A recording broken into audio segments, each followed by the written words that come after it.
Welcome to the next session. We call it Women as Peacemaker. Honestly, we are like women, we like to serve each other, encourage each other to work for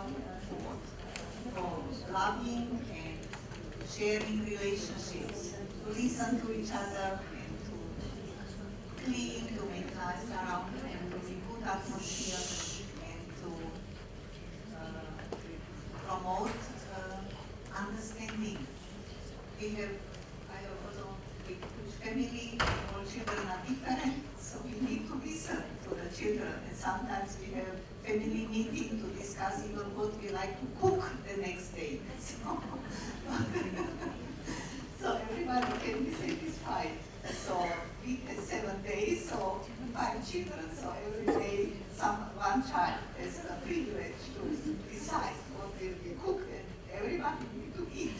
If not, they need to do fasting time or just drink water or soup. We have only soup and main meal, so there are many possibilities to choose and to be satisfied and to share our experiences. And this is our next session now. My mission is to introduce our first speaker. This is Carolyn Handschin. She is well known from many different webinars and many different actions. And she brings your work on the grassroots level.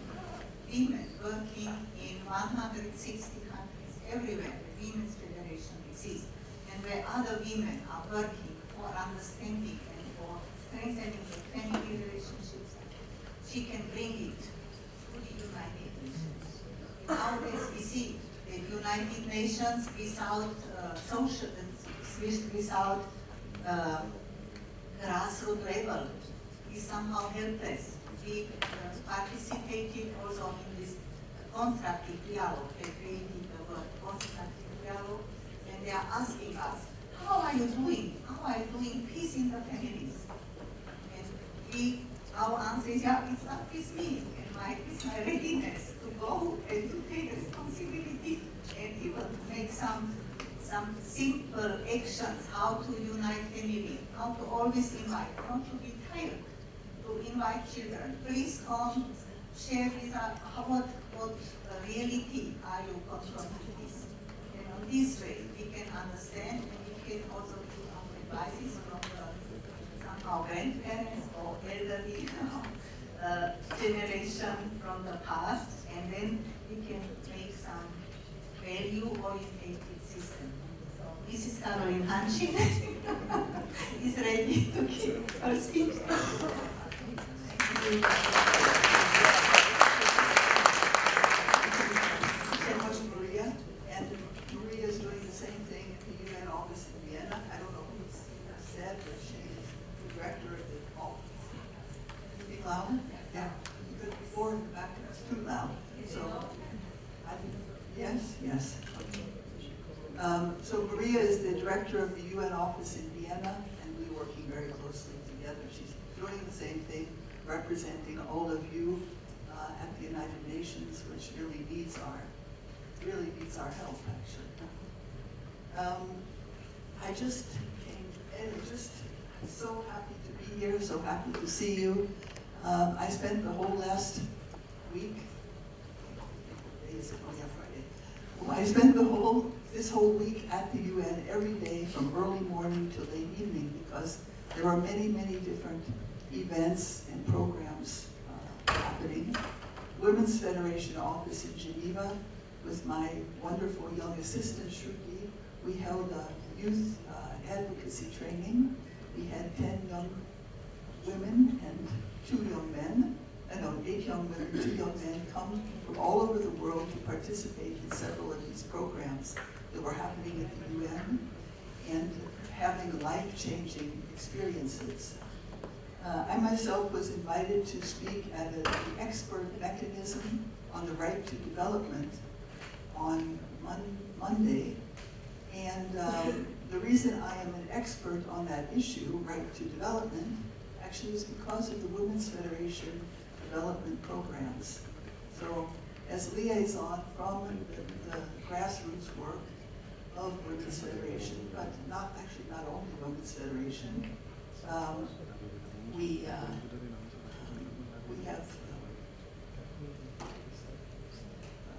have so many opportunities actually to advocate for that. And also as the president of the NGO Committee on the Status of Women in Geneva, in that way I am also advocating not just for the Women's Federation, but for women and girls in general. But just as I look out at your faces, I see that I don't see faces like that at the UN, actually, a room full of really attentive, passionate women, who are trying to listen to every word, to think what they can do with what they hear. It tends to be a little bit more cold sometimes, but not uninteresting. But anyway, today what I wanted to do is I wanted to talk a little bit about stereotypes.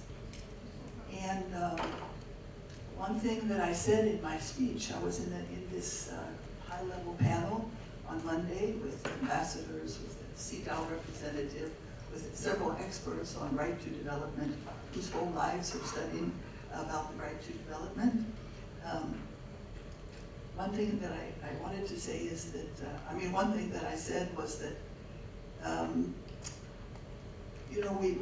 these stereotypes can of course go in a very positive way or a negative way. We have this tendency to talk about developing in developed countries. And even within this work of right to development, they're trying to create a new covenant, actually, a new treaty on right to development to really spur governments to really take more seriously their responsibilities related to development and inequality and things like that. But what I saw as I'm studying it more and more is even this concept of developing and developed, this stereotype. If you put one group of people as developed, then it's like they don't need any help anymore. Like everything is all set for them, actually.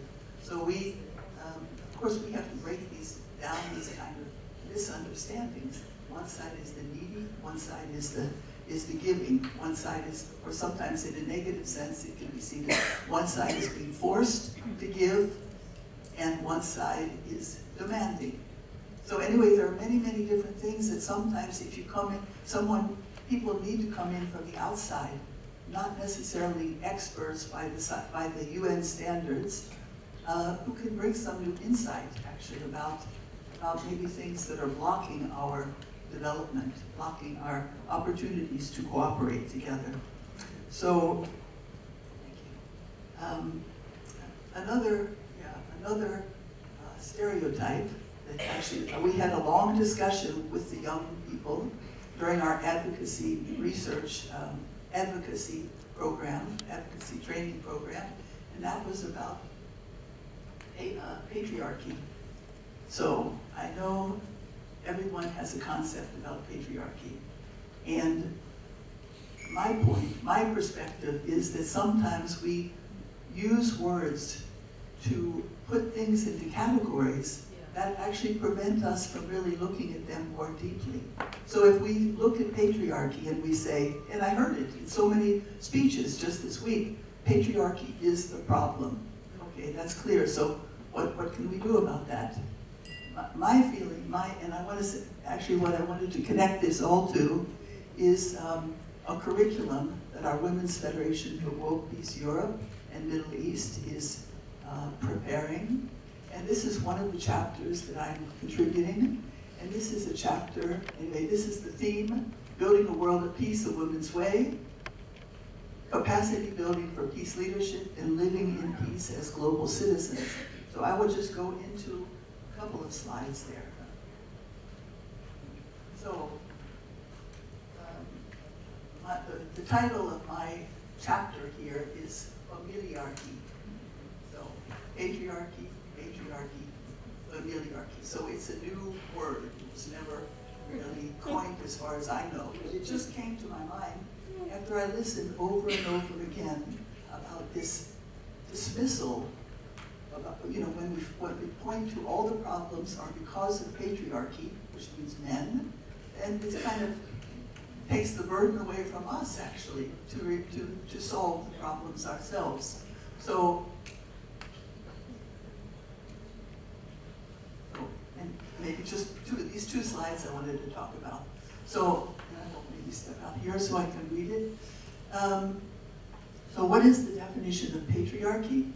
Very simple. Of course, there are many: society, system, or family, or father or oldest male is the head of the family, with descent typically traced through the male. So if I analyze that, I would say, at best, if we look at patriarchy in a positive way, was it ever necessary? Was it ever a good thing? I'd say yes, actually. When men, motivated by love, use their position to protect their wives, daughters from danger, which in the past even great physical danger, but can be financial, insecurity, many, many things. Bearing large burdens of responsibility, which I can see even my own husband is burdened by these things, and respecting the choices of women as they go. But I could see also many women leaders in patriarchal societies that I know, women from the Middle East that I work with through our Middle Eastern Women's Conferences, actually, who I had a chance to talk deeply about this. They many times talk to their fathers' encouragement in their upbringing as a positive factor in their life choices, and being able to really have the confidence and even the capacity to go out to become women leaders in their societies. But we know, of course, and this is what is usually referred to when we say patriarchy as the problem, it's men motivated by self-interest or greed hold the power, and women are largely excluded, feeling disempowered. Here, both women and men, and this is so important, here both women and men are unable to discover their value to each other and to the world. So it's actually not like, there was no disbenefit to men for that. And the same thing for matriarchy, social system, traced through the female line. So, at best, women may seek to use their leverage to create opportunities, give equal value to boys and girls. Where feminine leadership is esteemed, men are treated with dignity and attributed positions, realizing that sharing responsibility is to the benefit of their family and communities. And again, because I've been thinking about this for so long, I had the opportunity to go to Palau one time for a conference. It was all the women, it was a International Federation, no, First Ladies for Peace, International Association, First Ladies for Peace. Riehl was there, and we were together for some days, and I went around and I talked to many of these women, these first ladies of these countries, matriarchal or matrilineal countries, and I asked them, how does it really work in your country? What is the secret? Because they also seemed very happy, and also I could see the relationship between them and some of their husbands. And they said to me that actually we understand that men need to be respected, and even if we have this right to maybe appoint leaders, we understand that we do not want to lord that over, because no one will be happy if we do not take care of our husbands, understanding what it is that they need to be happy, which makes our families happy and our communities happy, finally, anyway. So, and at worst, which is what we see sometimes, women use their position and sense of moral superiority to disempower or avenge men, referring to historical discrimination and dominance. They deny men their self-respect, suppressing their natural impulse to provide and protect. So maybe some would not even agree that that is men's natural impulse, but I am convinced that it is. And I'm sure many of you here are the same. So maybe I just, how much time do I have? one more point. 3 minutes, okay. So maybe I just read to you, and we can talk. So this is a curriculum, of course, so I'm dividing it up in a way so that the curriculum for young women with different role-playing opportunities where they can practice being a patriarchal leader or a matriarchal leader. And then finally, the third one, they practice being members of a family and trying to solve similar problems, and just to see how different that could be, where you include your children, you include the elders. So let me just give you the definition, and then after if you have questions. So the extended definition of familiarity, and this is based upon, of course, the principles of our founding Women's Federation for World Peace and founding principles, but converted to this kind of situation. Family members cooperate, creating a supportive environment for each other as they pass through consecutive stages of the development of their love, their capacity to love, and character as a child, so different levels as a child, as sibling, as spouse, parent, grandparent. That's number one. Then building on that, their interdependent roles enhance each other's alignment to core values, reinforcing their goodness, or in some cases you might say godness, and naturally reminding each other daily of the projected human family and global peace culture of which their family unit is a microcosm. And finally, third part, groups of families interact to build cohesive communities where awareness, protection, and support extends beyond one's own family. Leadership at all levels is based on the parental paradigm. Men and women unite for the best interest of community members. Full commitment is essential in creating an environment where all citizens can flourish as valuable and valued global citizens. While parents, of course you have to say this too, it's not just completely free for all among all members of that group.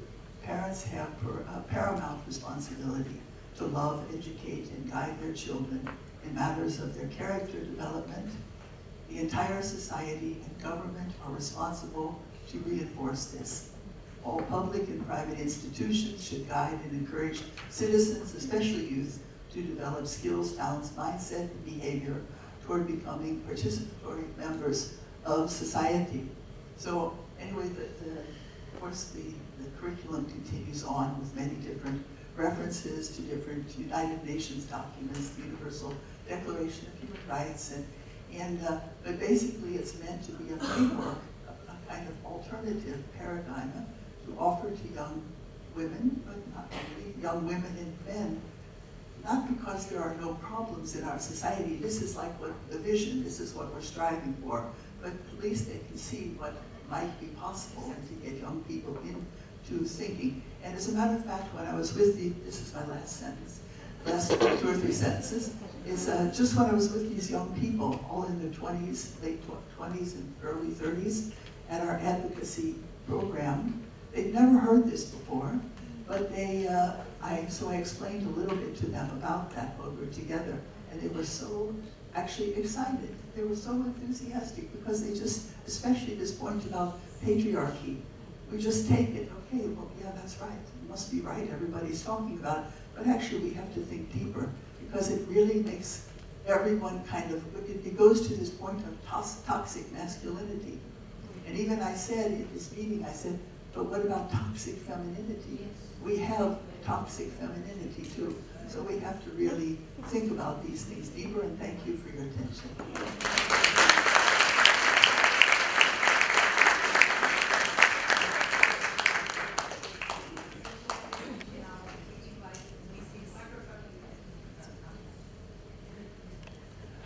Thank you very